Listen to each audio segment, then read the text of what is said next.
Okay, so today, in talking about healthy screen time, this is the challenge for every parent because, first of all, you're excited that you have this screen availability for your children, but then also you think, how do I keep them safe? How do I manage it? How do I have a conversation at dinner and they don't have a phone out and they're not watching television? So it becomes, as students learn more and teens learn more, it becomes more of a challenge on managing it. So I hope that you'll find today we can talk about how to not say no all the time, because there are times you will say no, but there's also times that we're going to hope that they learn to make good decisions for themselves, because that is the absolute most what you want for your child, is for them to learn to be problem solvers, because you're not always going to be there. Aren't you glad? as much as you love them, but they have to learn to make healthy decisions for themselves as they move on in the next grade. So that's what we hope, that with parent supervision as best as you can, that your child will learn it's important to think about what I'm doing when I'm online. So how do we balance media? How do we find our values as a family? How do we find quality content and set expectations in our family? Because you want your children to have fun with it, but you also want them safe. So that's what we're talking about, is how do you find a way to find the balance, expectations, safe material that you can have for your teens in your home. This graphic was actually from 2015. And so I imagine this says nearly 1 in 5 kids use some type of mobile device daily. And so being 2018 now, you know the numbers have just greatly increased. So as you can see, this is on a daily basis. Even from a young age, there is so much use of screen time, which is not necessarily phone. It could be television time, it could be iPad time, it can be on some type of a computer. So there's so many different types of screen time, but screen time is a real factor in our children's life. So, and I'm probably the oldest one in this room, but when I think back, that was kind of a non-negotiable when I was growing up. You know, you go outside and play and get on your bike and ride around a while. And we hope kids are still doing those type of things. But this is just a whole new era in parenting. And it puts you kind of in a hard position. But this is about parents, you setting the expectation in your home. When you think about boys and you think about girls, boys are from Xbox and girls are from Instagram. That pretty much sums up what it's like for developmentally for children growing up. The boys are going to be, as we were talking a little bit earlier about apps, they're going to be the builders. You know, every small child goes for the car with the wheels. No matter what age, if you've had a baby in your house recently or been around small kids, there's always, and it's a boy, it seems like they're always going for wheels. They're always going for something that moves. There's always going for something loud. And that's great, because that's just kind of something that they're geared for. And then our girls, most of the time, are the real chatty Cathy, social, trying to organize everything. If you have an older daughter and a younger brother, sometimes, you know, I'm sure that younger brother gets a lot of mothering from that older child. We just fall into roles, not trying to make them stereotype roles, but there's just some areas that at first we gravitate. This is why we want to open the door, because we want girls playing with wheels. We want girls working in cars. We want males to be very socially engaged and being organizers. We want to open up both worlds. But when you think about what kids like to do on screen time, this pretty much sums it up. And so if you notice in the tween years, which would be, we're talking about our middle school students, so the video games, social media is not quite as much. Some media, have you noticed YouTube is probably one. There's a kids YouTube that usually has safe materials, but I would still also check that out too. But then as they move into becoming a teen, then that's where we find they're going to be more interactive. The social part becomes just prevalent. The conversations between each other, so the type of media uses change. So when you think about your child, it's important to ask these questions. Think about your kids right now. Are they physically healthy? Are they sleeping enough? Do they interact with your family? Do they stay in the same room with you all the time, or do they go back and shut the door, which we hope that doesn't happen? Are they pursuing interests, or do they have hobbies? Are they having fun with media, or do you think that they're learning? These are the questions you should ask. And if you find out that you can answer yes to most of them, then you're probably doing a pretty good job, and then you probably have a pretty good balance in your home. It's when you start noticing behaviors that your child doesn't normally do, that's when that you might start thinking there's something else going on. And possibly it could be the connection on how much they're engaged with screen time. So, what is healthy screen time?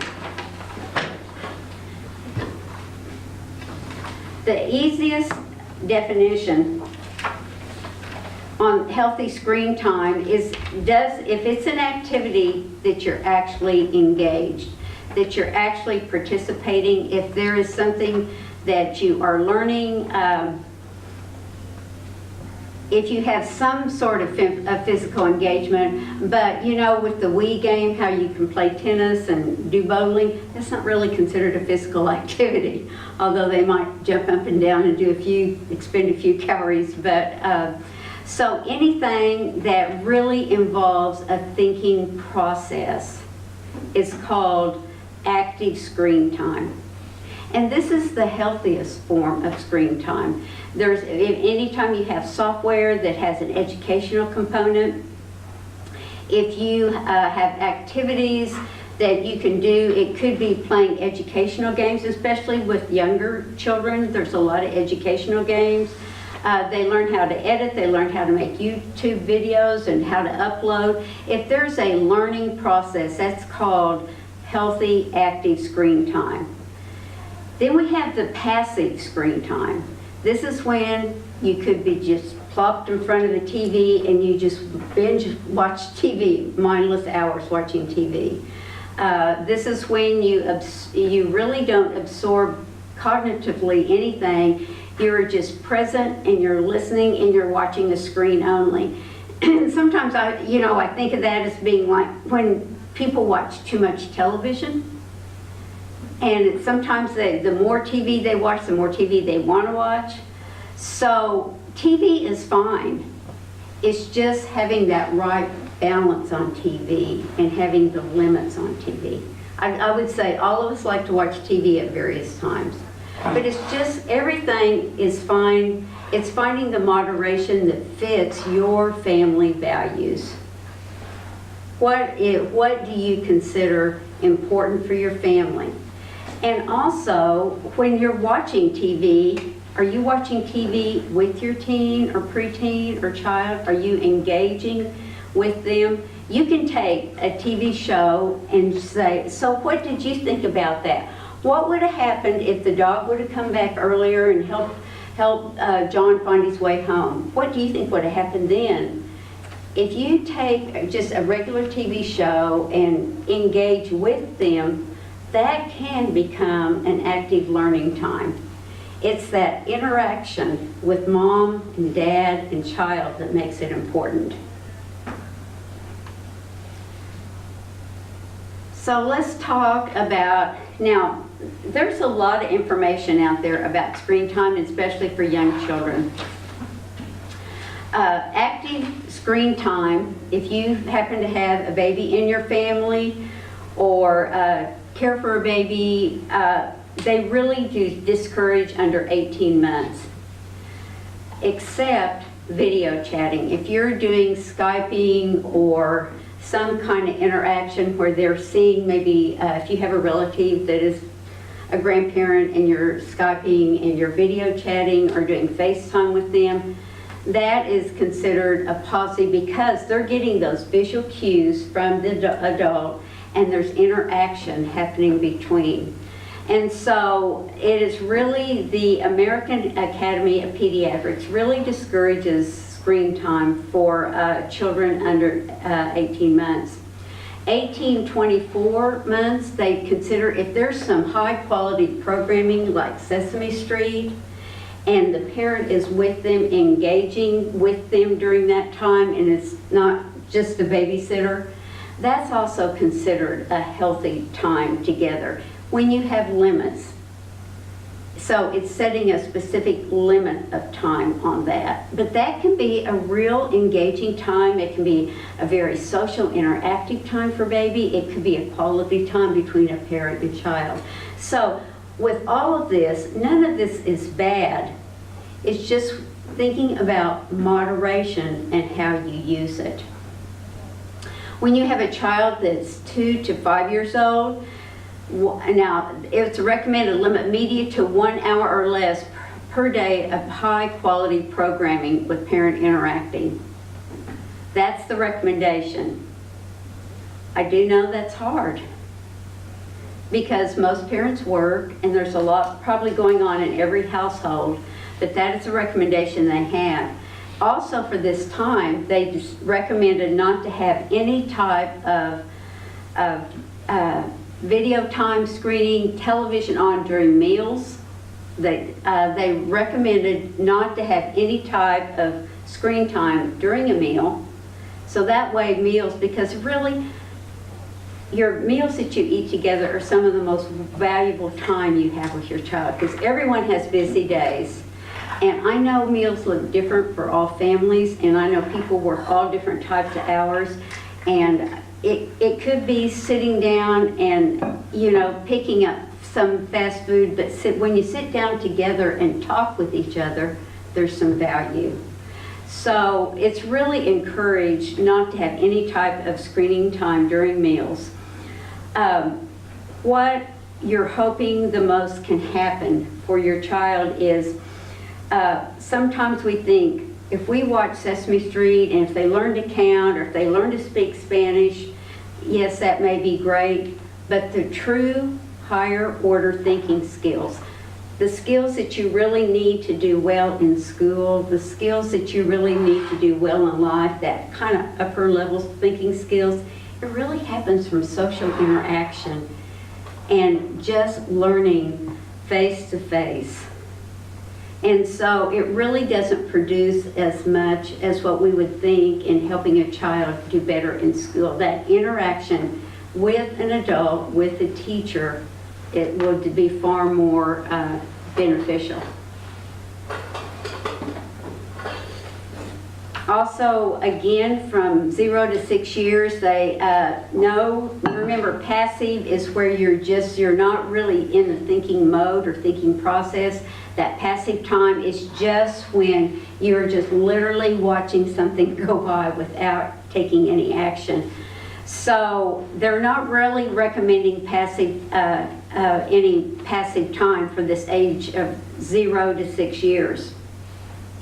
And one of the major reasons why is because a child's brain is really very fragile and it's growing. In fact, the front lobar cortex is where we do all this wonderful thinking and processing, and it's really, we call it our executive functions.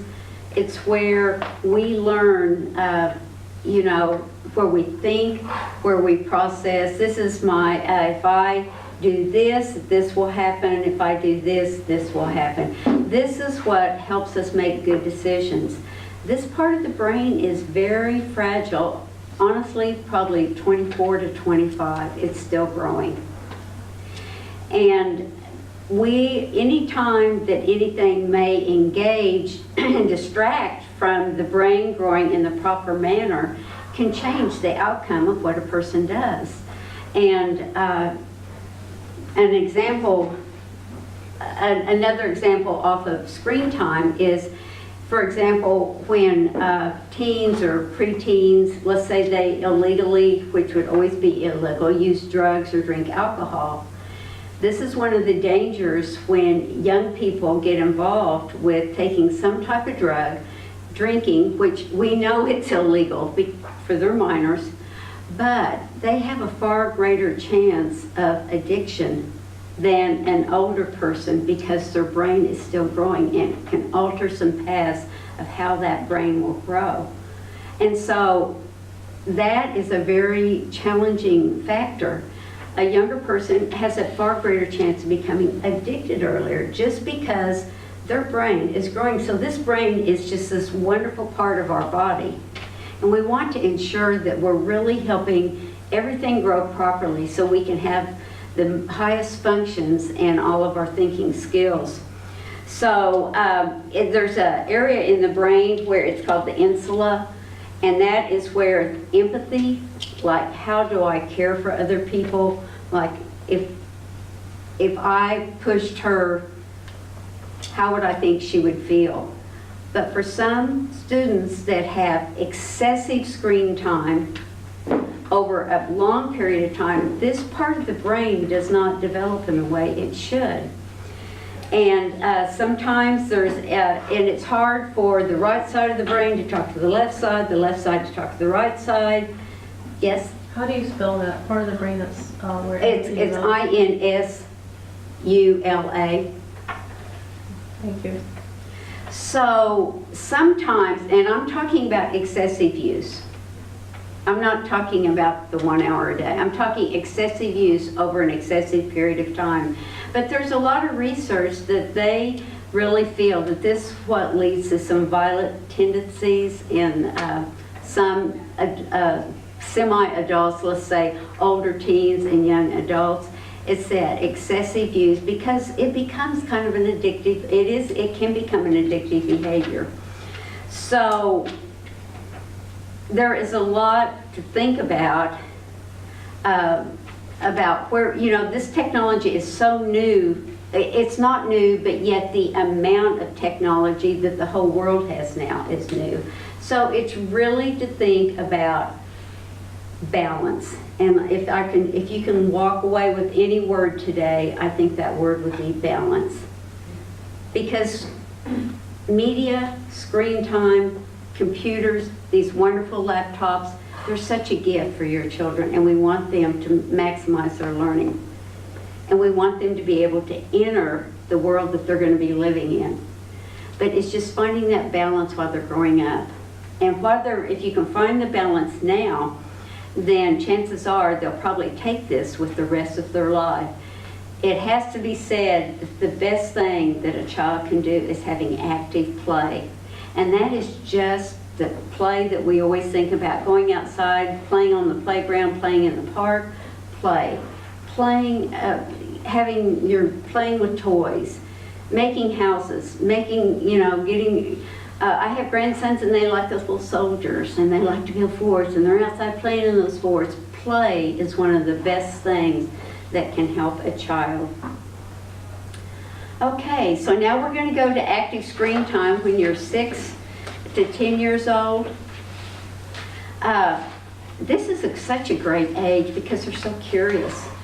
So if you can find whatever your child's interested in, use this time together as a parent and build on that. Just be careful of those games, the never-ending game that never stops. And I'm not talking about Monopoly. You know, how we used to play Monopoly and we think, oh, this game is going on and on and on. No, I'm talking about Minecraft. I'm talking about these games that there's no end. And before you know it, they could have 2 hours, 3 hours, there's back on a sofa, just bent over. It just never ending. Well, I'm not saying anything negative about Minecraft, but what I'm saying is, as a family, as a parent, put some limits on how long they can play. a game like that. Sure, you can play. You can have your choice if you want to play a game or watch a YouTube video or watch TV, but you can have 30 minutes or you can have 45 minutes, and that's your choice which one you want to do. Let them have a choice in it. And that way, you know, the more you let your children learn to choose, and you like both answers. You know, you're not going to give them an answer you don't like. Give them two choices, but make sure you like both of them. But you're letting them think, you're finessing them, and you're letting them develop some decision-making skills. So, and devices, we're going to talk a little bit more about devices at bedtime. And once again, passive time is, for this 6 to 10 years old, is really challenging. So, you know, there's just a certain element of some shows that all the kids are watching, and it may be passive time, but you know, you want them to be a part of their world that they live in. And if it's an appropriate show, let them have some time. They recommended 2 hours a week of just TV, just watching different things that, you know, like everyone else in their class is watching, as long as it's a show you approve of. But allow them to have some passive time, but it's just good judgment. So it was recommended by the American Academy of Pediatrics, 2 hours of passive time per week. And if a parent watches it with them and they talk about it or kind of engage with it, that really turns it into a little bit more active time. And too much screen time, period, can affect sleep. Studies have shown that the greater amount of TV time watched per day can interrupt the sleep. In real young children, it can really take away from nap time. And like for your middle school students and high school students, it is, they have more challenges going to sleep. There's a heavy association, you know, when they're on their phone and then they're constantly, we've heard all about that blue light. There is an association with sleep disturbances, and it's really challenging to go to sleep. So, so this is something to really think about. So I know some families will say, okay, you can be on your phones, you can be on your iPad, you can be, you know, you can be on your media, but at this time, I want every phone in the charger in the kitchen, and we're not going to have the phones in the room. Now, that's, if you say it, you got to mean it, and you've got to enforce it. And sometimes that's kind of hard, but if you feel, and families have found that to be successful, that they have a common place where they park their phone overnight. So it's just up to you. This is why I keep going back to, as a family, you need to decide what works for your family. And because all of our families are a little bit different. So there's not any magic rule, but the magic rule is your rule in your house. Whether it's 30 minutes, whether it's an hour, whether you decide, okay, all screens off, everyone's in the charging station, and we're all going to bed, and you can get them first thing tomorrow morning. They also advise, and so teens will say, well, I can't do that because that's my alarm clock. It'd be well worth the time to purchase a very inexpensive alarm clock or an electric clock, but it's not recommended to use your phone as an alarm clock because once again, you're getting that blue light and it can affect your sleep pattern. Okay, social media. This is the big red flag. And it's a red flag all the way even down to elementary school. So you want to make sure you understand where your child is going, where they're traveling on social media. You know, a lot of the social media automatically defaults to a public setting, and if you have a public default setting, then you are open to anything and everybody. You know, the social media can also track you. Just today, this young girl was talking about, and this is a elementary student, she was talking about how she was on Snapchat and she could figure out where this other person was because she could track them because they had they had it turned on their phone so that she knew the location. Well, that could be really scary. That could be scary for your child, your teen. That could be scary even as an adult. I don't want people tracking me. So the content, you need to watch for your content, ads and purchases. And you know, like in Snapchat, you can have temporary pictures and videos and they go away. There's cyberbullying. So social media is something to really watch. So what is suggested on this, there is, from the American Academy of Pediatrics, there is a healthy use media guide. And I can get this website, but this is a media guide that they suggest families set up. I will not create accounts or give out private information such as my full name, date of birth, address, phone numbers, or photos without my family's permission. I will not share my passwords with anyone other than my family. If anyone makes me feel pressured, uncomfortable, or acts inappropriately towards me online, I'll stop talking and tell family members about it. So this is called a family media plan, and that might be something you might want to consider. So the important message in all of this is to manage the content of the media. Know where your child is traveling. Have time limits. The media that's appropriate, share it with your teen, share it with your preteen, and allow time for other developmental activities. So you as a parent have that magic balance in your home. It's just coming up and everyone being on the same plan. Does anyone have any questions? It's a lot to put on a parent, isn't it? But it's highly worth your time. And I think you'll find that you'll have happier results around your home. Yes? So with the use of, screen time in schools now, Mm-hmm. does that add to the hour that you're talking about maybe with, the 6-year-olds, or, the time frames? I mean, is Well, you know what? The screen time in schools, they are healthy, active screen time. Mm-hmm. But then also, they're not on their screens every minute at school. I mean, they're not going in. Now, some classes might be more intensive than others, but they're not on, especially if you have a younger child, they're on the laptops or share them or iPads, but they're not on it all the time at school. Might be a rotation for a center typically at the younger grades. Mm-hmm. Okay. Much different Yeah, from one at the secondary level.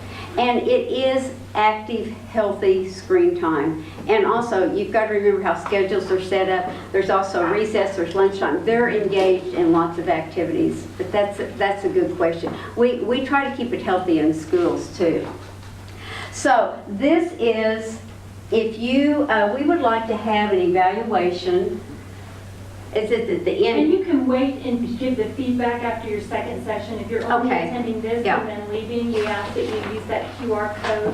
If not, you have an option of going to one more session. Across the hall will be levels of access. Next door is digital citizenship. And in the corner of the library is iTech 101. It's all things iTech if you want to know more about the iTech initiative. So at this time, you can switch to your second session. Thank you for coming, and I appreciate you being here. Once again, I'm Sharon Hately, Director of Guidance and Counseling. My office is in the main administration building. You're welcome to call or email if you have any questions.